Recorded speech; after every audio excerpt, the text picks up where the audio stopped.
என்டிஏக்குள்ள தாவேக்கா வருவதன் மூலமாக என்டிஏவுக்கு அது மிகப்பெரிய பிளஸ் பாயிண்ட். ஆனா விஜய்க்கு அது சறுக்கலை கொடுக்கும். விஜய்க்கு அது சறுக்கலை ஏற்படுத்தும் என்றால் தாவேக்கா தனித்து போட்டியிட்டு ஆட்சி அமைக்கக்கூடிய வலிமையோடு இல்லை என்பதுதான் யதார்த்த நிலை. தாவேக்கா தலைவர் விஜய் அவர்களே பொதுக்கூட்டத்தில் அவரே கூறிய விஷயம் என்னவென்றால், எங்களுக்கு 30% வாக்கு இருக்கிறது. 30% இருக்கிறதா என்பது கேள்விக்குறி. தாவேக்கா தரப்பு திராவிட முன்னேற்ற கழகத்தை வீழ்த்த வேண்டும் என்பது அதற்கு நோக்கமாக இருக்குமானால் அதிமுக பாஜக அணியில் இணைய வேண்டும் என்ற அழைப்பு அவர்களுக்கு நேரடியாகவும் மறைமுகமாகவும் இந்த கட்சிகளின் சார்பில் விடுக்கப்பட்டது. விஜய் சொல்ல வேண்டும். நான் என்ன கேட்கிறேன், தமிழ்நாட்டில் கடந்த 4-5 நாட்களாக இந்த பிரச்சனை ஓடிக்கொண்டிருக்கு. இடையிலே ஒரு நாள் சிபிஐ விசாரணைக்கு விஜய் போனார். மற்ற நாட்களில் என்ன செய்து கொண்டிருக்கிறார்? ஏன் பேச மறுக்கிறார்? விஜய் கூட்டணிக்குள் வந்தால் நல்லது என்று கருதுகிற தலைவர்கள் அதிகம். எடப்பாடி பழனிசாமியை தவிர மற்றவர்கள் எல்லாம் அவர் 50 கேட்டாலும் பரவாயில்லை, 60 கேட்டாலும் பரவாயில்லை, உள்ளே வந்து விட்டால் வெற்றி உறுதி என்று நினைக்கிறார்கள். எடப்பாடி பழனிசாமிக்கு அவருக்கு தன் முதுகுக்கு பின்னால் முன்னாள் அமைச்சர்கள் என்ன நினைக்கிறார்கள் என்று அவருக்கு தெரியவில்லை. விசிகாவை விட தேமுதிகவுக்கு கூடுதல் சீட்டு தருவது என்பது அநீதி. தேமுதிகவை விட விசிக வலிமையான கட்சி. அந்த வலிமைக்குரிய இடங்களை கேட்டு பெறுவதற்கு அழுத்தம் தர விசிகாவும் மார்க்சிஸ்ட் கம்யூனிஸ்ட் கட்சியும் முயற்சித்துக் கொண்டிருக்கிறது. தாவேகாவிடம் போவதற்கு ஏன் உங்களுக்கு தயக்கம்? தாவேகா அவர்களே தனித்து போட்டியிடுவதாக இருந்தால் உங்களை குறைத்து மதிப்பிடுகிற விசிகாவுக்கும் சொல்றேன், மார்க்சிஸ்டுக்கும் சொல்றேன், உங்களை குறைத்து மதிப்பிடுகிற திமுகவுக்கு எதிரான நிலைப்பாட்டை எடுப்பதற்கு ஏன் தயங்குகிறீர்கள்? ஆகவே திமுக ஏன் பைண்டிங் உங்களுக்கு? சித்தாந்த போர்ல திமுக கூட இருக்கிறது தான் சரின்னு தானே. என்ன சித்தாந்த போர்? என்ன சித்தாந்த போர்ன்ற ஒரு சித்தாந்த போர் ஒரு புடலங்காய் கிடையாது. தேமுதிகவுக்கு இம்பார்ட்டன்ஸ் கொடுக்கறதுல முதல்வர் மு.க. ஸ்டாலின் தவறான முடிவு எடுத்திருக்கிறாரா? என்னை பொறுத்தவரை அதீதமா முக்கியத்துவம் கொடுத்து விட்டார் என்று தான் நான் பார்க்கிறேன். 6 சீட்டுக்கு மேல தேமுதிக ஒர்த்து இல்லை. எப்படி இவ்வளவு கொடுக்கிறார்கள் என்று எனக்கு புரியவில்லை. எப்படியாவது இழுத்துப்பட்டு விட வேண்டும் என்று திமுக ரொம்ப மெனக்கெட்டு இருக்கிறது, ஏதோ பயம் வந்திருக்கிறது என்றுதான் நான் பார்க்கிறேன்.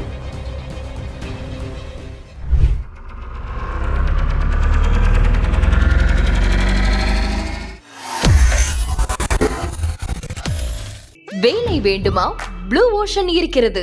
10th 12th டிப்ளமோ டிகிரி படித்தவர்களுக்கு உணவு, தங்குமிடம், இஎஸ்ஐ, பிஎஃப், இன்சூரன்ஸ் உள்ளிட்ட சலுகைகளுடன் அனுபவத்திற்கேற்ற நல்ல சம்பளம் 15,000 முதல் 30,000 வரை. பெண்களுக்கு முன்னுரிமை. 2,000க்கும் மேற்பட்ட வேலை வாய்ப்புகள் உள்ளன. இப்போதே தொடர்பு கொள்ளுங்கள். Blue ocean. ஐத்தமிழ் நேயர்கள் அனைவருக்கும் அன்பு வணக்கம். இன்றைய சிறப்பு நேர்காணலில் நம்மோடு இணைந்திருக்கிறார் மூத்த பத்திரிகையாளர் திரு துக்ளக் ரமேஷ் அவர்கள். அவரிடம் நடப்பு அரசியல் குறித்து பல்வேறு விஷயங்கள் பேச இருக்கிறோம். பேசலாம். வணக்கம் சார். வணக்கம் சார். தமிழக வெற்றிக் கழகம் என்டிஏவில் இணைய போகிறதா இல்லையா அப்படிங்கிறது நிறைய பேச்சுக்கள் போயிட்டு இருந்தது. இன்னைக்கு காலையில இருந்து ஒரு பிரேக்கிங் என்ன போகுது, தாவேக்கா தனித்து களமிறங்க முடிவு. குறிப்பாக விஜய் அவர்கள்லாம் பெரம்பூர் தொகுதியில நிற்கிறார். இன்னும் சில முக்கியமான நிர்வாகிகள் எல்லாம் சென்னையில இருக்கிற தொகுதிகளில் நிற்கிறாங்க. இப்படியாப்பட்ட ஒரு தகவல் ஒண்ணு வெளியாகி இருக்கு. எப்படி பார்க்கிறது? என்டிஏவா தனித்தா தாவேக்கா எப்படி போகுதுன்னு நினைக்கிறீங்க? தமிழக வெற்றி கழகத்தில் மாவட்ட செயலாளர்களிடம் திரு புஷி ஆனந்த் அவர்கள் தேர்தலில் கூட்டணி அமைத்து போட்டியிட வேண்டுமா, தனித்து போட்டியிடுவது நல்லதா என்று கருத்து கேட்டபோது காணொலி வாயிலாக கருத்து கேட்டார். எப்போது கருத்து கேட்டார் என்றால், திரு விஜய் அவர்கள் சிபிஐ விசாரணைக்கு ஆஜராவதற்காக டெல்லி சென்ற அந்த சமயத்தில் இங்கே இந்த கருத்து கேட்பு என்பது நடைபெற்றது. அந்த ஒரு நாள் முன்னதாக 120 தொகுதிகளைச் சேர்ந்த நிர்வாகிகளுடன் அவர் அந்த ஆலோசனையை மேற்கொண்டதாக நாம் செய்தித்தாள்களில் அநேகமாக பிரதான பத்திரிகைகளில் முதல் பக்கத்தில் அந்த செய்தி வந்தது. இப்படி ஒரு கருத்து கேட்பு நடைபெறவில்லை என்பதை தாவேகா கூறவில்லை. அதை நன்றாக நீங்கள் நினைவில் கொள்ள. விஜய் முதல்வர் வேட்பாளர், விஜய் தலைமையில் தான் கூட்டணி என்ற நிலைப்பாட்டில் வேண்டுமானால் மாற்றம் இல்லாமல் இருக்கலாமே தவிர, கூட்டணி அவசியம் என்பதை தாவேகா உணர்ந்து கொண்டுதான் அந்த கூட்டத்தை நடத்தி இருக்க வேண்டும் என்பது சாதாரணமாக நம்மை போன்றவர்களுக்கு எளிதாக புரியக்கூடிய ஒரு விஷயம். தாவேகா தனித்து போட்டியிட்டு ஆட்சி அமைக்கக்கூடிய வலிமையோடு இல்லை என்பதுதான் யதார்த்த நிலை, கள நிலவரம். பெருமை பேசிக் கொள்ளலாம், நாங்கள் தான் நம்பர் 1 என்று சொல்லலாம். ஆனால் அப்படி சொல்லுகிற அதே நேரத்தில் தாவேகா தலைவர் விஜய் அவர்களே பொதுக்கூட்டத்தில் அவரே கூறிய விஷயம் என்னவென்றால், எங்களுக்கு 30% வாக்கு இருக்கிறது என்று. 30% இருக்கிறதா என்பது கேள்விக்குறி. ஆனால் 30% மட்டுமே ஒரு கட்சி ஆட்சி அமைத்து விட முடியுமா என்பதையும் நாம் யோசிக்க வேண்டும். அப்படியானால் இவருக்கு 30 இருந்தால் இவர்களுக்கெல்லாம் என்ன இருக்கிறது நான் கேட்கிறேன். கடைசியாக நாடாளுமன்ற தேர்தலில் அதிமுகவுடைய வாக்கு வங்கி 22% என்றே வைத்துக் கொள்ளுங்கள். பாரதிய ஜனதா 11% வாங்கி இருக்கிறது. இதர சிறிய கட்சிகள் இருக்கின்றன. 1-2% அதுல கூட்டுங்க. திராவிட முன்னேற்ற கழகம் கடைசியாக வாங்கிய வாக்கு எவ்வளவு? 30க்கும் மேற்பட்ட அளவு. அந்த கூட்டணியிலே பல கட்சிகள் இருக்கின்றன. ஆக எந்த கூட்டணி வலிமையான கூட்டணி என்ற அம்சத்தையும் கணக்கில் எடுத்துக் கொள்ள வேண்டும். இவர்களுக்கெல்லாம் பெரும் சேதாரத்தை ஏற்படுத்தி இவர் 30 வாங்குவார், அவர்கள் எல்லாம் 30க்கு கீழே வந்து விடுவார்கள், இவர் ஆட்சி அமைத்து விடுவார் என்பது ஒரு கற்பனையான விஷயமாகத்தான் நான் பார்க்கிறேன். ஆட்சி அமைக்கக்கூடிய அளவுக்கு தாவேகாவுக்கு இன்றைய தேதியில் வலிமை என்பதே இல்லை. கூட்டணி தேவை என்பது தாவேகாவில் இருக்கக்கூடிய பல நிர்வாகிகள் அனுபவ ரீதியாக அல்லது களத்தை பார்த்து பிரமித்து போய் அல்லது இந்த தேர்தலிலே வெற்றி பெறுவது முக்கியம் என்று கருதி உணர்ந்திருக்கிறார்கள். தாவேகா தரப்பு திராவிட முன்னேற்ற கழகத்தை வீழ்த்த வேண்டும் என்பது அதற்கு நோக்கமாக இருக்குமானால் அதிமுக பாஜக அணியில் இணைய வேண்டும் என்ற அழைப்பு அவர்களுக்கு நேரடியாகவும் மறைமுகமாகவும் இந்த கட்சிகளின் சார்பில் விடுக்கப்பட்டது. இப்போது அதிகாரபூர்வமற்ற முறையிலே பேச்சுக்கள் நடைபெற்ற பேச்சுவார்த்தைகளில் ஒருவேளை தாவேகா ஏற்றுக்கொள்ளும் வகையில் திருப்தியாக அந்த தொகுதிகள் கூறப்படவில்லை என்பதன் காரணமாக தாவேகா இந்த நிலைப்பாட்டை எடுக்க அந்த முடிவை நோக்கி நகர தள்ளப்படுகிறது என்று நான் பார்க்கிறேன். ஆனால் அது இறுதி முடிவு ஆகிவிட்டது என்று நான் கருதவில்லை. இன்றைய தேதி வரை அதிகாரபூர்வமற்ற பேச்சுக்கள் தொடர்ந்து கொண்டிருப்பதாகத்தான் நான் கேள்விப்படுகிறேன். சார், ஆனால் இப்போ அதிகாரப்பூர்வமாகவே சிடிஆர் நிர்மல்குமார் வந்து ஆரம்பத்துல இருந்து பேசப்பட்ட விஷயம், ராமதாஸ் கூட சொல்லி, சசிகலான் கூட சொல்லி, இப்போ இந்த என்டிஏ கூட சொல்லி ஆரம்பத்துல இருந்து சொல்றது வதந்தின்றார். சிடிஆர் நிர்மல்குமார் அவர்களுடைய பதிவை நான் பார்த்து விட்டேன். அவரை விட கொஞ்சம் அடுத்த நிலையில் இருக்கக்கூடிய திரு செங்கோட்டையன் அவர்களுடைய பேட்டியையும் நான் பார்த்து விட்டேன். நான் கேட்பது தாவேகாவுடைய எக்ஸ் பதிவு, அபிஷியல் பேஜ் அல்லது அந்த கட்சியுடைய தலைவர் விஜய், இந்த 2 இடங்களில் இருந்து மறுப்பு வந்தால்தான் அது அதிகாரபூர்வமான மறுப்பாக பார்க்கப்படும். நிர்மல்குமார் கூறுவதை வித் டியூ ரெஸ்பெக்ட் நிர்மல்குமார், அவரை நான் மதித்து சொல்லுகிறேன். ஒரு செய்தி தொடர்பாளர் மாதிரி தான் அவருடைய கருத்தை கருத முடியும். திரு ஜெயக்குமார் அவர்களுடைய கருத்தை அதிமுகவுடைய அதிகாரபூர்வ கருத்து என்று நான் எடுத்துக்கொள்ள முடியுமா? அதாவது இந்த மாதிரியான முக்கிய பிரச்சனைகளில் இந்த மாதிரியான ஒரு கூட்டணி எந்த கட்சிக்கு எத்தனை சீட்டு, நாளைக்கு ஜெயக்குமார் ஒரு பேச்சுக்கு சொல்லுகிறார், அதிகமாக எல்லா கூட்டணி கட்சிகளுக்கும் சேர்த்து ஒரு 40 தான் நாங்கள் கொடுப்போம் என்று சொல்லுகிறார் என்று வைத்துக் கொள்ளுங்கள். நீங்கள் உடனே அதுதான் இறுதி முடிவு என்று எடுத்துக்கொள்ள முடியுமா? அல்லது மற்ற கட்சிகள் எடுத்துக்கொள்ளுமா? அந்த கூட்டணிக்குள்ளே இருக்கக்கூடிய ஒரு கட்சி என்ன சொல்லும்? ஜெயக்குமார் எல்லாம் இந்த கருத்தை சொல்லக்கூடிய உரிமை படைத்தவர் அல்ல. எங்களுக்கு எடப்பாடி பழனிசாமி அவர்கள் சொன்னால்தான் இதை நாங்கள் இறுதி முடிவாக எடுத்துக்கொள்வோம், அவர் சொல்லட்டும், அப்போது பதில் கூறுகிறோம் என்றுதானே கூட்டணி கட்சிகள் சொல்லும். அதேதான் நிர்மல்குமாருக்கும் பொருந்தும். விஜய் சொல்ல வேண்டும். நான் என்ன கேட்கிறேன், தமிழ்நாட்டில் கடந்த 4-5 நாட்களாக இந்த பிரச்சனை ஓடிக்கொண்டிருக்கிறது. இடையிலே ஒரு நாள் சிபிஐ விசாரணைக்கு விஜய் போனார். மற்ற நாட்களில் என்ன செய்து கொண்டிருக்கிறார்? ஏன் பேச மறுக்கிறார்? எவ்வளவு அரசியல் முக்கியத்துவம் வாய்ந்த ஒரு விஷயம் ஓடிக்கொண்டிருக்கு. தாவேகா பாரதிய ஜனதாவுக்கு எதிரான தனது விமர்சனத்தை தளர்த்தி கொண்டு அல்லது மாற்றிக்கொண்டு அதிமுகவுக்கு எதிரான தனது விமர்சனத்தை ஒதுக்கி வைத்துவிட்டு திமுகவை வீழ்த்த வேண்டும் என்பதற்காக அந்த அணியில் இணையும் என்பது எவ்வளவு பெரிய ஒரு நிலைப்பாடு. அப்படி ஒரு கருத்து பரவி கொண்டிருக்கிறது. 4 நாட்களாக வேகமாக பரவி கொண்டிருக்கிறது. 2-3 நாட்களாக அனைத்து தொலைக்காட்சிகளிலும் இதுதான் விவாத பொருளாக இருக்கிறது. இப்படி நடப்பதையே விஜய் படிக்கவில்லையா? டிவியே பார்ப்பதில்லையா? ஏன் அவர் உதரை திறந்து ஒரு வார்த்தை சொல்ல மாட்டேன் என்கிறார்? ஆக ஏதோ நடக்கிறது என்றுதான் முடிவுக்கு வர வேண்டியிருக்கும். நான் அப்படித்தான் பார்க்கிறேன். மறுக்காத வரை இந்த வதந்திக்கு உயிர் இருக்கிறது என்றுதான் என் பார்க்கிறேன். என்டிஏக்குள்ள தாவேகா வருவதன் மூலமாக என்டிஏவுக்கு அது மிகப்பெரிய பிளஸ் பாயிண்ட். ஆனா விஜய்க்கு அது சறுக்கலை கொடுக்கும். விஜய்க்கு அது சறுக்கலை ஏற்படுத்தும் என்றால் ஓட்டு இழப்பை ஏற்படுத்தும். விஜய் இப்போது 15 முதல் 18% வரையோ அல்லது அதிகபட்சம் 20% வரையோ போகக்கூடும். அதை தாண்டி போக முடியாது. என்னுடைய பார்வையில் 15 18 அவருக்கு வரலாம் என்பது என்னுடைய பார்வை. அந்த 15 18 என்பது திமுகவை சில தொகுதிகளிலும் அதிமுகவை சில தொகுதிகளிலும் பின்னுக்கு தள்ளி தோற்கடிப்பதற்கு அவர் காரணமாக இருப்பார். சில தொகுதிகளில் அவரே 2ஆம் இடத்துக்கும் வரலாம். ஏனென்றால் ஆவரேஜ் தான் 15 18. சில தொகுதிகளில் 25 கூட வாங்குவார், 28 கூட வாங்குவார். சில இடங்கள்ல சென்னையில சில தொகுதிகளில் 25 28 வாங்குவார்னு சில கருத்து கணிப்பு நிறுவனங்கள் தெரிவிக்கின்றன. சென்னையில் 5-6 தொகுதிகளில் அதிமுக 3வது இடம் என்று எனக்கு தகவல் வந்திருக்கிறது. எதற்காக நான் சொல்லுகிறேன் என்றால், அந்த திருப்தி அடையலாம். வெற்றி என்பது சில முக்கிய பிரமுகர்கள் வெற்றி பெற்றால் தான் உண்டு. தாவேக்காவை சேர்ந்தவர்கள்.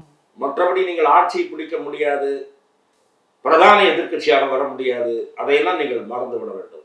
இன்றைக்கும் தமிழகத்தில் 2வது பெரிய கட்சி அதிமுக தான். அது அந்த கூட்டணி தான் 2வது இடத்தில் இருக்கிறது. அதிமுக வலிமையான இருக்கிறதா இல்லையா என்பதை கூட சிலர் விவாதமாக்கலாம். ஆனால் அந்த கூட்டணி தான் 2வது இடத்தில் இருக்கிறது. திமுகவுக்கு அடுத்த இடத்தில் இருப்பது அதிமுக கூட்டணி தான், தாவேகா அல்ல. தாவேகா டிஸ்டர்பிங் போர்ஸாக இருக்கிறது. ஆகவே தாவேகா அதிமுகவுடன் சேர்ந்தால் நீங்கள் சொல்வதை போல அதனுடைய ஓட்டுல சில பேர் விலகி போகலாம். குறிப்பாக கிறிஸ்தவர்களோ இஸ்லாமிய பெண்கள், இளம் பெண்களோ விஜயை ஆதரிக்கக்கூடியவர்கள் திரும்பவும் அவர்கள் திமுக பக்கம் அவர்களுடைய ஆதரவை மாற்றிக்கொள்ளலாம். மாற்றத்தை விரும்புகிற வாக்காளர்கள், விஜய்க்கு வாக்களிக்க கூடும் என்று எதிர்பார்க்கப்படுகிற வாக்காளர்கள் தங்கள் முடிவை மாற்றிக்கொள்ளலாம். அப்படியெல்லாம் கழித்தால் கூட, நான் எதிர்பார்க்கிற அந்த 17, 15 18 இருக்குல்ல, அதுல ஒரு 7 போனா கூட 10 நிற்கும். அது ஏடிஎம்கே பிஜேபி அலையன்ஸுக்கு பிளஸ்ஸா மாறும். அப்ப பர்செப்ஷனே சேஞ்ச் ஆகும். டிஎம்கே அலையன்ஸ் தான் வெற்றி பெறும் என்கிற நிலைமை மாறும். அதிமுக, பாஜக, தாவேகா அடங்கிய கூட்டணி வெற்றியை நோக்கி நகரும். அதுதான் வெற்றி பெறும் என்ற இமேஜ் உண்டாகும். அதன் காரணமாகவே 2-3% கூட ஓட்டு விழும். வெற்றி பெறுகிற அணிக்கு போடுகிற வாக்காளர்கள், அந்த மனநிலை கொண்ட வாக்காளர்கள் தமிழ்நாட்டில் கணிசமாக இருக்கிறார்கள்.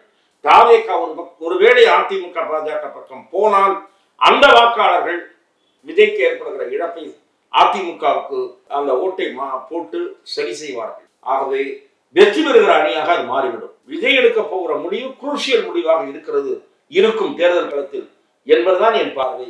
ஆனால் இறுதி முடிவு எடுத்து விட்டதாக பிரேக்கிங் நியூஸ் வருவதில் எனக்கு முழு நம்பிக்கை இல்லை. அதிலே ஒரு இறுதி முடிவு எடுத்ததாக கூற முடியாவிட்டாலும் அதுதான் நடக்காது. அதாவது தனித்து போட்டி என்பது நடக்காது, கூட்டணிக்குத்தான் போவார் என்று உறுதியாக சொல்லவும் நான் தயாராக. அந்த முதல் கட்ட வேட்பாளர் தேர்வுன்னு ஒரு 60 பேர் பக்கம் பேசினாரு. அப்ப அதை கூட ஒரு சிக்னலா எடுத்துக்கணுமா நம்ம? இல்ல, அதுக்கு மேல போகல. இந்த நாளுக்கு சீட்டு கன்ஃபார்ம் என்பது ஒரு பார்வை இருக்கலாம். அந்த லிஸ்ட் அவரிடம் ரெடியாக இருக்கலாம். 30ஆம் தேதி டைம் இருக்கு. கூட்டணி பற்றி முடிவெடுப்பதற்கும் இன்னும் உங்களுக்கு 13 நாட்கள் அவகாசம் இருக்குது. ஏன்னா 30ஆம் தேதியிலிருந்து தான் மனு தாக்கலே தொடக்கம். காங்கிரஸ் கட்சியிலலாம் நீங்க பாத்தீங்கன்னா மனு தாக்கல் என்னைக்கு முடிவடைதோ அன்னைக்கு முதல் நாள் தான் லிஸ்டே அனௌன்ஸ் பண்ணுவாங்க காங்கிரஸ் கட்சியில. அன்னைக்கு நைட்டு தான் இதுவே வரும், ஏ ஃபார்ம் பி ஃபார்மே வரும். இந்த மாதிரி நாங்கள்லாம் பல தேர்தல்களில் பார்த்துருக்கோம். அதாவது 30ஆம் தேதியிலிருந்து 6ஆம் தேதியா 4ஆம் தேதி தான் நைட்டு தான் லிஸ்டே வரும் காங்கிரஸ் வேட்பாளர்கள் பட்டியல. இந்த தேர்தலையும் அப்படி ஆச்சரியப்படுது. அதனால இவருக்கும் அதே மாதிரி அவகாசம் இருக்கு. இவர் முன்கூட்டியே இந்த நாளுக்கு சீட்டு கன்ஃபார்ம்னு ஒரு 60-70 பேரை டிசைட் பண்ணியிருக்கலாம். ஒருவேளை அது கூட காரணமாக இருக்கலாம். குறைந்தபட்சம் 70 தொகுதிகளை பெற வேண்டும் என்பது கூட அந்த தாமதம். எஸ், அதை தான் கேட்கிறேன். அது ஒரு டிமாண்டுக்காக தான். அப்போ அதுதான் மெசேஜா சொல்றாரு அவர். டிமாண்டுக்காக இல்ல, 70ன்றது ஒரு நம்பர் கூட இல்லைன்னு கீழே போனாருன்னா அவருடைய இமேஜ் சரியும். ஆனா 70ன்ற நம்பரை எடப்பாடி பழனிசாமி ஏத்துக்குவாரா?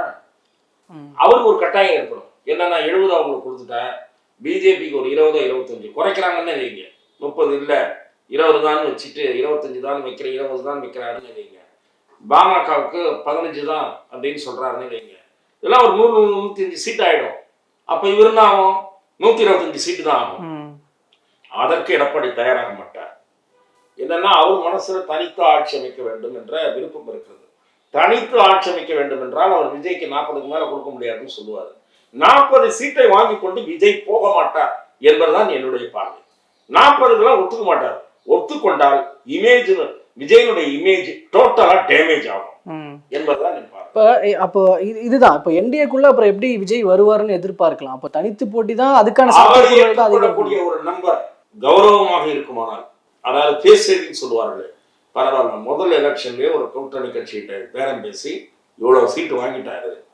காங்கிரஸ் ஒரு பேச்சு சொல்றேன், காங்கிரஸ் ஒரு காலத்துல 65 சீட்டு 60 மேல சீட்டு வாங்கி 60 பேர் அசம்பிளியில இருந்திருக்காங்க. ஹாஜா ஷெரீப் எதிர்கட்சி தலைவராக இருந்தார், ஊ சுப்பிரமணியம் எதிர்கட்சி தலைவராக இருந்தாரு, அப்பெல்லாம் 60 பேர் காங்கிரஸ். அந்த கால சட்டசபைக்கெல்லாம் நான் போயிருக்கேன். அந்த மாதிரி முதல் தடவை இவ்வளவு சீட்டு வருதுன்னு வைங்க.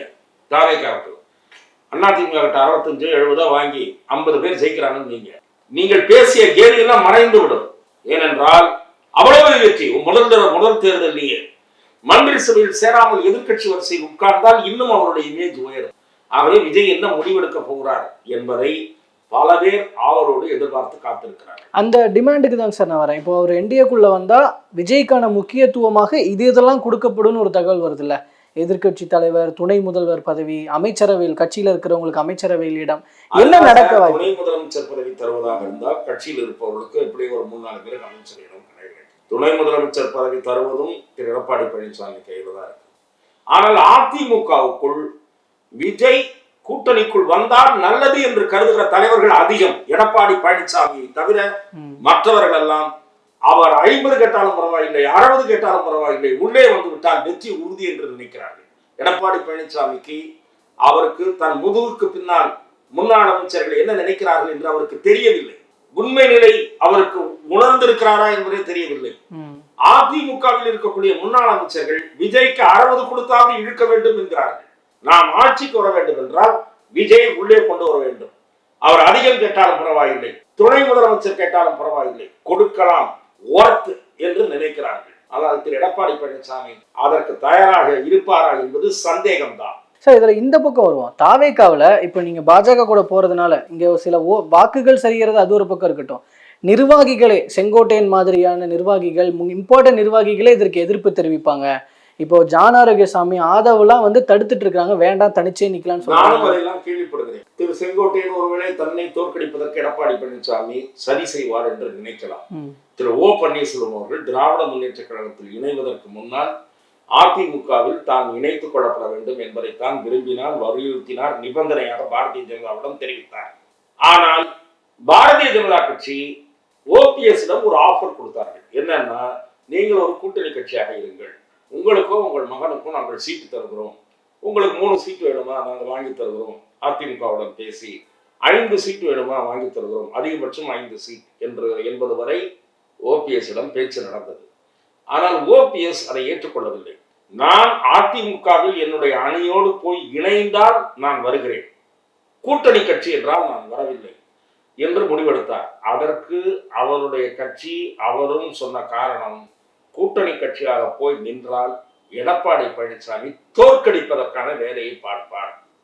அந்த சீட்டு தோற்றால் அதனால ஆட்சிக்கு வர முடியலன்னாலும் பரவாயில்லன்னு நினைப்பாரே தவிர தான் ஜெயிப்பதற்கான விடமாட்டார் என்று அவர் கருதினார். அவர் கருதிய காரணத்தால் தான் பாரதிய ஜனதாவுக்கு குட் பை என்று சொல்லிவிட்டு திமுகவில் போய் சேர்ந்து விட்டார். அவர்களிடம் என்னால் இந்த கூட்டணியில் இருக்க முடியாது என்று சொல்லிவிட்டு திமுகவுக்கு போய்விட்டார். அதேதான் இங்க செங்கோட்டையனுக்கும். செங்கோட்டையன் நான் என்ன சொல்றேன்னா, செங்கோட்டையன் ஒருவேளை அப்படி நினைக்கிறாரா என்பது எனக்கு தெரியாது. இன்னொன்று உண்மையான காரணமாக இருக்கலாம். செங்கோட்டையன் போன்றவர்களோ, ஆதவர்ஜுனா போன்றவர்களோ அவர்கள் கூறுவதாக பத்திரிகையில நாம் செய்தியை பார்க்கிறோம். எடப்பாடி பழனிசாமி அவர்களை முதலமைச்சராக்குவதற்காக விஜயின் செல்வாக்கு பயன்பட வேண்டும், அதற்காகதான் இந்த கட்சி ஆரம்பிக்கப்பட்டது, அதற்காகதான் பெருவாரியான இளைஞர்கள் உங்கள் பின்னால் இருக்கிறார்கள் என்ற நியாயமான கேள்வி கூட அவர்கள் விஜய் முன் வைக்கிறார்கள். அதுவும் நாம் கேள்விப்படுகிறோம். ஆகவே அவர்களுடைய எதிர்ப்பில் உள்நோக்கம் இருக்கும் என்று நான் பார்க்கவில்லை. சிறுபான்மையினர் வாக்குகளை இழந்து விடுவோம் என்பது ஜான் ஆரோக்கியசாமி, மாற்றத்தை விரும்புகிற வாக்காளர்களை இழந்து விடுவோம் என்று இந்த வாதங்களை முன்வைப்பதாக பத்திரிகைகளில் வருகிற தகவல்கள் மூலமாக தெரியும், தனிப்பட்ட முறைகளில் தெரியாது. ஆகவே அவர்கள் இயல்பாகவே நியாயமான காரணங்களுக்காக கூட அதிமுகவுடன் வேண்டாம் என்று சொல்லலாம். ஆனால் எது அந்த கட்சி வலிமை பெறுவதற்கு உதவும் என்று சீர்தூக்கி பார்த்து முடிவெடுக்க வேண்டியவர் விஜய். இன்னொரு தேர்தலை நம்மால் சந்திக்க முடியும், 2031 வரை காத்திருக்க முடியும் என்ற நம்பிக்கை அவருக்கு இருந்தால் அவர் தொடர்ந்து உறுதியாக அரசியலில் பயணிக்க வேண்டும். இந்த தேர்தலில் முடிந்து வெற்றி பெறவில்லை, 20% ஓட்டு தான் விட்டது என்றால், வெற்றி சிலருக்குத்தான் கிடைத்தது என்றால் சினிமாவுக்குன்னு போயிட்டாருன்னா அரசியல் விளந்தார். போர்க்குணத்தோடு எதிர்கட்சியாக அரசியல் ரீதியாக இயங்க வேண்டும். இயங்கினால்தான் 31 நீங்கள் போட்டியில் இருப்பீர்கள். அப்படி செய்வதற்கு அவர் தயாராக இருந்தால் தனித்து நிற்கலாம். இல்லாவிட்டால் எதிர்கட்சியாக வலிமையாக பின்னால் இயங்கலாம், இப்போது சேரலாம் என்று ஒரு 40-50 பேரோடு சட்டசபைக்கு போவது என்பது அதுவும் அந்த கட்சிக்கு வலிமை சேர்க்கும். இந்த இரண்டில் அவர் எந்த முடிவை எடுக்க போகிறார் என்பதை நாம் பொறுத்திருந்து பார்க்க வேண்டும். இந்த விஷயத்துல ஒரு நிறைவா ஒரு கேள்வி, அதாவது தேர்தலுக்கு முன்பான ஒரு கூட்டணின்னு ஒன்று இருக்குல்ல, இப்போ இதுல போனாதான் இத்தனை பிரச்சனை இருக்கு, நம்ம தனிச்சு எவ்வளவு பலம் பெறுவோன்றதை தெரிஞ்சுக்க முடியாத சுச்சுவேஷன் இருக்குன்றது தான் இப்போ விஜய் தரப்புல இருக்கிறவங்க கொடுக்குற அழுத்தம் விஜய்க்கு. அப்போ நம்ம தனிச்சே நிற்போம், தேர்தலை சந்திப்போம், அந்த தேர்தல் முடிவுக்கு அப்புறம் நம்மளுக்கு வர பலத்தை வச்சு திரும்ப கூட்டணியில போய் சேருவதற்கான, அதாவது எலெக்ஷனுக்கு பிந்தைய கூட்டணி 2029 இல்லைங்க சார், தேர்தல் முடிவுக்கு அப்புறம் ஆதரவு தெரிவிக்கிறோம். என்ன பண்ண போறீங்க? நீங்க ஒரு 4-5 சீட்டை வச்சுட்டு உங்களை எவன் கேட்க போறான்? யாருக்காவது மெஜாரிட்டி ஷார்டேஜா இருந்தா தான் கேட்பாங்க. ஒண்ணு திமுக மெஜாரிட்டி வந்துடும், இல்ல அதிமுக மெஜாரிட்டி வந்துடும். விஜய் தனித்து போட்டியிட்டால் திமுகவுடைய வெற்றி வாய்ப்பு சற்று அதிகம் என்பதுதான் என் பார்வை. அதிமுகவை விட திமுக ஆட்சியின் மீது 1000 குற்றச்சாட்டுகள் விமர்சனங்கள் உண்டு, அதிருப்திக்கான காரணங்கள் உண்டு. ஆனால் கூட்டணி ரீதியாக திமுக வலிமையாக இருக்கிறது. அதிமுக பாரதிய ஜனதா கட்சி முழு மூச்சோடு தேர்தலில் வெற்றி பெறுவதற்கு முனைப்பை காட்டும். அதிமுகவை பலவீனமாகவும் நான் இடைபெற தயாராக இல்லை. ஆனால் பர்செப்ஷன் டிஎம்கே ஸ்ட்ராங் என்ற பர்செப்ஷன் இருக்கும். தேர்தலுக்கு பிறகு நம்ம பார்த்துக்கலாம். இவருக்கு அந்த நேரத்துல ஒரு ரோல் இருக்காது. இவர் நல்ல ஓட்டு வாங்கிட்டாருன்னு வச்சுங்க, 20% டச் பண்ணிட்டாருன்னு வச்சுங்க, 2029 டிஎம்கே அலையன்ஸ்ல இருந்து யாராவது ஒரு பக்கம் வருவாங்க. அதற்கான வாய்ப்பு இருக்கு.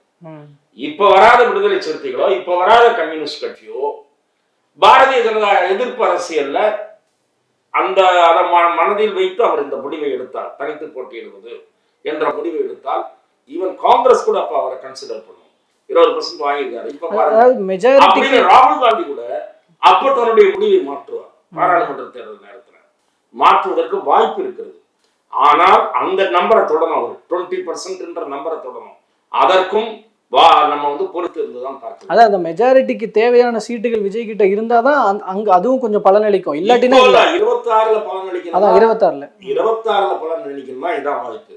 29ன்னா 20% வாங்கணும். 29ல இவருடைய அரசியல் ஈடுபட வேண்டும். 31 வரை அவர் தாக்கு பிடிக்க வேண்டும். முதல்ல 29 வரை கட்சியை கொண்டு செல்ல வேண்டும். இவர் வலிமையாக தொடர்ந்து இயங்க வேண்டும்.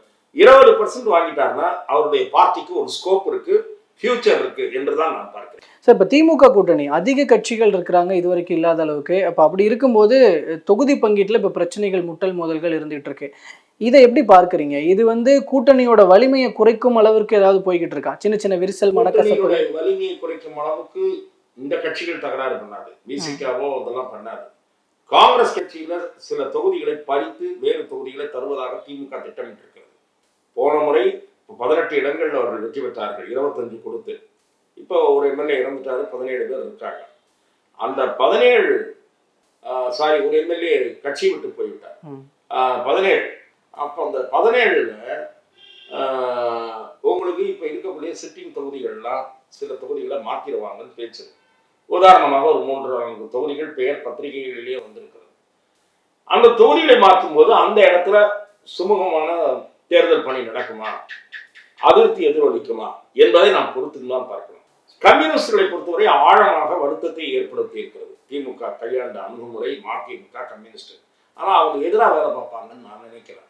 விசிகாவை விட தேமுதிகவுக்கு கூடுதல் சீட்டு தருவது என்பது அநீதி. தேமுதிகவை விட விசிக வலிமையான கட்சி.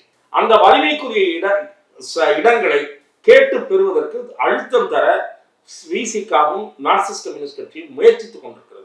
ஆனால் இறுதியில் பணிந்து போவார்கள், திமுகவிடம் பணிந்து விடுவார்கள் என்பதுதான் என் பார்வை. முறைத்துக் கொள்ளுகிற அளவுக்கெல்லாம் இவர்கள் இல்லை. நாங்கள் அதிமுகவிடம் நீங்கள் போவீர்களா என்று கேள்வி கேட்டதற்கு மார்க்சிஸ்ட் கம்யூனிஸ்ட் கட்சிக்கு கோபம் வந்தது. இந்த கோபம் நியாயம் தான், பாரதிய ஜனதா இருக்கிற இடத்துக்கு நாங்கள் எப்போ போவோம், எப்படி போவோம். ஆனால் தாவேகாவிடம் போவதற்கு ஏன் உங்களுக்கு தயக்கம்? தாவேகா அவர்களே தனித்து போட்டியிடுவதாக இருந்தால் உங்களை குறைத்து மதிப்பிடுகிற பிசிகாவுக்கும் சொல்றேன், மார்க்சிஸ்டுக்கும் சொல்றேன், உங்களை குறைத்து மதிப்பிடுகிற திமுகவுக்கு எதிரான நிலைப்பாட்டை எடுப்பதற்கு ஏன் தயங்குகிறீர்கள்? ஆகவே திமுக விட்ட ஏன் பைண்டிங் உங்களுக்கு? சித்தாந்த போர்ல திமுக கூட இருக்கிறது தான் சரின்னு தானே. என்ன சித்தாந்த போர்? என்ன சித்தாந்த போர்ன்ற ஒரு சித்தாந்த போர் ஒரு புடலங்காயும் கிடையாது. நேற்று வரை கம்யூனிஸ்டுகள் என்ன பேசிட்டு இருக்கீங்க? தமிழ்நாட்டில் தொழிற்சங்க உரிமையை நசுக்கப்படுகிறது, போராடுகிற உரிமையை இந்த சர்க்கார் நசுக்குகிறது, இந்த திராவிட மாடல் அரசு நசுக்குகிறதுன்னு வாய்கிழிய பேசிட்டு அறிவாலய வாசல்ல ஒரு சீட்டு எக்ஸ்ட்ரா கொடுக்க மாட்டாங்கன்னு பஞ்சாயத்து பேசிட்டு இருக்கீங்க. என்ன சித்தாந்த வேண்டி இருக்குன்ற? தனித்து தானே இவரு எதிர்க்கிறாரு, தாவேகா பாஜக எதிர்க்கிறாருல. அப்புறம் என்ன உங்களுக்கு கஷ்டம்? திமுகவிடம் சரணாகதி அடைந்து விட்டீர்கள், அவ்வளவுதான். உங்கள் கட்சி ஏன் தோத்தா என்ன? அதே 8 சீட்டுக்கு இங்க பிசிகே தாவேக்கா கிட்ட 10 சீட்டு வாங்கிட்டு 10 சீட்டோ 12 சீட்டோ தாராளமா பிசிகாவுக்கு தருவார். 4 ஜெயிக்க முடியும் 3 ஜெயிக்க முடியும்னா கூட அதனால என்ன நஷ்டம்னு கேட்கிறேன். நேரம் போன தடவை 4 பேர் தானே இருக்கீங்க சபையில. ஆகவே நான் என்ன சொல்லுறேன்னா 4 பேரோ 3 பேரா இருக்காங்க. நீங்க உங்களுக்கு டிஎம்கே கிட்ட சரண்டர் ஆயிட்டீங்க. அதனால இவர்கள் கொடுப்பதை வாங்கிக் கொள்வார்கள் என்பதுதான் என்னுடைய பார்வை.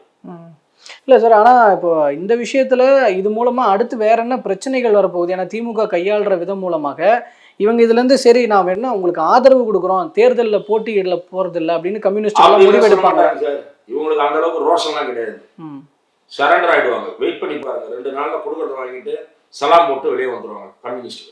ஸோ அது திமுக கூட்டு, ஆனால் அது தேர்தலில் எந்த தாக்கத்தை ஏற்படுத்த போறது இல்லை. தேர்தலில் அதில் ஒன்றும் பாதிப்பு ஏற்படாது. இந்த சீட்டை மாற்றி கொடுக்குற இடங்கள்ல அந்த கட்சியை சேர்ந்தவர்கள் சின்சியரா வேலை வைப்பார்களா என்பது சந்தேகம். தேமுதிகவுக்கு இம்பார்ட்டன்ஸ் கொடுக்கறதுல முதல்வர் மு.க. ஸ்டாலின் தவறான முடிவு எடுத்திருக்கிறாரா? என்னை பொறுத்தவரை அதீதமா முக்கியத்துவம் கொடுத்து விட்டார் என்று தான் நான் பார்க்கிறேன். 6 சீட்டுக்கு மேல தேமுதிக ஒர்த்து இல்லை. எப்படி இவ்வளவு கொடுக்கிறார்கள் என்று எனக்கு புரியவில்லை. பிளஸ் ஒரு ராஜ்யசபா எப்படியாவது இழுத்துப்பட்டு விட வேண்டும் என்று திமுக ரொம்ப மெனக்கெட்டு இருக்கிறது, ஏதோ பயம் வந்திருக்கிறது என்றுதான் நான் பார்க்கிறேன். ஓகே சார், நிறைவா அதிமுக பாஜக கூட்டணியில் தொகுதி பங்கீடுகள் இதுவரைக்கும் தொடங்காம இருக்கிறதுக்கு உள்ளுக்குள்ள ஏதோ சிக்கல்கள் இருக்கிறதா பார்க்கலாம்? ஒரு சிக்கலும் இல்லை. நம்பர் முடிவாக வேண்டும். தாவேக்கா இழுப்பதற்கான முயற்சி அதிகாரபூர்வமற்ற முறையில் நடந்தது கூட இந்த தாமதத்திற்கு ஒரு காரணமாக இருக்கலாம். ஆனால் இங்கேயும் நம்பர் எல்லாம் முடிவான பிறகு ஐடென்டிபிகேஷன் ஆஃப் கான்ஸ்டிட்யூன்சில அதிமுக அணியிலும் பிரச்சனை வரும். ஏனென்றால் அதிமுக விரும்புகிற தொகுதிகள் சிலவற்றை பாரதிய ஜனதாவும் கேட்கிறது. அதே போல அதிமுக போட்டியிட்ட அல்லது போட்டியிட விரும்புகிற தொகுதிகளை அமமுகவும் 1-2 தொகுதிகளை எதிர்பார்க்கிறது. இந்த பிரச்சனைகளை திரு எடப்பாடி பழனிசாமி எப்படி கையாளப் போகிறார் என்பதை நாம் பொறுத்திருந்து பார்க்கிறோம். ஆனா இதுல பெரும்பான்மை அதிமுக தான் இருக்கணும்ன்றதுல எடப்பாடி பழனிசாமி உறுதியாக இருப்பார். பெரும்பான்மையான இடங்களில் அதிமுக தான் போட்டி. ஏன்னா இந்த ஆட்சியில் பங்கு வரக்கூடாது அப்படிங்கிறதுக்காக அதை நோக்கி தான் அவர் நகர வேண்டும் என்று விரும்புவார். ஆனால் தாவேக்காவா ஒரு வழியாக ஒப்பந்தத்திற்கு ஒத்துக்கொண்டு விட்டால் அதில் எடப்பாடி சமரசம் செய்து கொண்டால்தான் ஆட்சிக்கு வருவது உறுதியாகும். இல்லாவிட்டால் போராடி கடைசியில் எதிர்கட்சி என்ற நிலைக்கு கூட தள்ளப்படலாம். தான் முதல்வராகவும் விஜய் துணை முதல்வராக இருக்க போறதுல அவருக்கு என்ன பயம், என்ன பிரச்சனையா இருக்கு? எனக்கு அது புரியவில்லை. அவரை வெளியில இருக்கக்கூடிய கட்சிகள், திமுக கூட்டணியில் இருக்கக்கூடிய கட்சிகள் பயமுறுத்துகின்றன. உங்களை கவிழ்த்து விடுவார்கள், வேறு வழியில ஆட்சி கொண்டு விடுவார்கள், இந்த மாதிரி கதையெல்லாம் விட்டு பயமுறுத்துறாங்க. அவங்களுக்கு என்னன்னா இந்த அணி கூட்டணி சேர்ந்துடக்கூடாதுன்னு திமுக கட்சிகளுக்கு உதற. திமுக கூட்டணி கட்சிகளுக்கு அதிமுக பாஜக அணியில் தாவேக்கா சேர்ந்து விடக்கூடாது என்ற உதறல் ஏற்பட்டிருக்கிறது. ஜன்னி கண்டிருக்கிறார்கள். சேர்ந்து விட்டால் அவர்களுடைய தோல்வி உறுதியாகிவிடும் என்பதால் சேர்வதை தடுப்பதற்கு கதைகளை கிளப்பி விடுகிறார்கள். அந்த கதைகளுக்கு எடப்பாடி பழனிசாமி ஈடாகிறாரா என்று எனக்கு தெரியாது. நிறைவாக ஒரே ஒரு விஷயம் சார், இப்போ இன்னைக்கு அதிமுக சார்பில் போராட்டம்லாம் பண்ணிட்டு இருக்காங்க. திமுக ஆட்சியில் சட்டம் ஒழுங்கு பிரச்சனைகள் உட்பட பல பிரச்சனைகள் நிலவுதுன்னு. இதை அதிமுக கொண்டு போறது மக்கள் மத்தியில் ரீச் ஆகுதா? இந்த சட்டம் ஒழுங்கு பிரச்சனைகள் உள்ளிட்ட இந்த பிரச்சனைகள் இந்த தேர்தலில் எந்த அளவுக்கு எதிரொலிக்கும்னு நினைக்கிறீங்க? மிக நிச்சயமாக இந்த தேர்தலில் திமுகவுக்கு எதிராக எத்தனை தொகுதிகளில் எதிரணி வெற்றி பெற்றாலும் அதற்கு மிக முக்கியமான காரணம் சட்டம் ஒழுங்கு பிரச்சனையாகத்தான் இருக்கும். அந்த அளவுக்கு கொலை கொள்ளையும் பாலியல் அத்துமீறல்களும் தினசரி குற்றங்களாக, தினசரி செய்திகளாக வாடிக்கையாகிவிட்டன. அதற்கு முக்கியமான காரணம் கஞ்சா உள்ளிட்ட போதைப் பொருட்களின் புழக்கம் அதிகரித்திருப்பதுதான். இதை கட்டுப்படுத்துவதற்கு தமிழக காவல்துறை தோல்வி அடைந்து விட்டது என்பதுதான் நிதர்சனமான உண்மை. திமுக எத்தனை இடங்களில் தோற்றாலும் அந்த தோல்விக்கு முதல் காரணமாக சட்டம் ஒழுங்கு சீரழிந்த காரணம்தான் முதன்மையான காரணமாக இருக்கும். தொடர்ந்து பார்ப்போம் சார் என்ன நடக்க போகுது அப்படிங்கிறத. பல்வேறு கருத்துக்களை தகவல்களை பகிர்ந்து கொண்டமைக்கு ரொம்ப நன்றி சார். வாய்ப்புக்கு நன்றி.